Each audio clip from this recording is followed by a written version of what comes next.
আউযুবিল্লাহি মিনাশ শাইতানির রাজিম বিসমিল্লাহির রহমানির রহিম আসসালামু আলাইকুম ওয়া রাহমাতুল্লাহি ওয়া বারাকাতুহু। সম্মানিত বন্ধুরা, সবাই কেমন আছেন? আল্লাহ তাআলার অশেষ রহমতে ভালো আছি। তো বন্ধুরা, আপনাদেরকে আমি আজকে একটি গজল গিয়ে শোনাতে চাচ্ছি। আপনারা যদি ধৈর্য সহকারে শুনেন। গজলটি হলো, কেমন করে ঘুমাও তুমি ফজর করে কাজা। আপনারা সাথে থাকবেন, আশা করি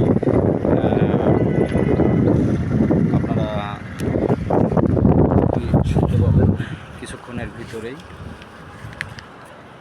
কেমন করে ঘুমাও তুমি, কেমন করে ঘুমাও তুমি ফজর করে কাজা।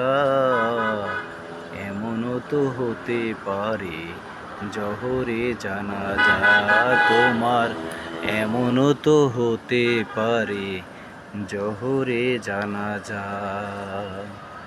মুসলিম হয় না জন্ম নিলে মুসলমানের ঘরে, মুসলিম হয় না জন্ম নিলে মুসলমানের ঘরে। কাফের মুমিন তফাতটা হয় সালাতের উপরে, মুমিন সালাতের উপরে। এই জীবনে সালাত যেন, এই জীবনে সালাত যেন হয় না কবু কাজা। এমনও তো হতে পারে জহরে জানাজা তোমার, এমনও তো হতে পারে জহরে জানাজা। বেনামাজির লাশ কবরেতে রাখিবে যখন, মাটির চাপে পাজরের হাড় ভাঙিবে তখন। বিষাক্ত ওই সাপের ছোবল, বিষাক্ত ওই সাপের ছোবল বেনামাজির সাজা।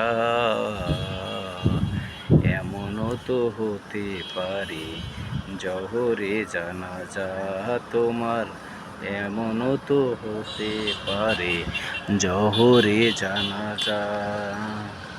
বেনামাজি পাবে না হাই নবীর শাফায়াত, দোজখ হবে শেষ ঠিকানা আঘাত আর আঘাত। ও মানুষ, বেনামাজি পাবে না হাই নবীর শাফায়াত, দোজখ হবে শেষ ঠিকানা আঘাত আর আঘাত। নামাজ বিনে পরকালে, নামাজ বিনে পরকালে পাবে না সে যাজা। এমনও তো হতে পারে জহরে জানাজা তোমার, জহরে জানাজা। কেমন করে ঘুমাও তুমি, কেমন করে ঘুমাও তুমি ফজর করে কাজা।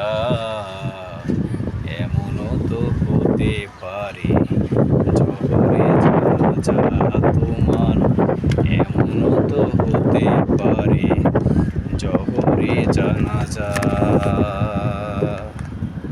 ধন্যবাদ সবাই।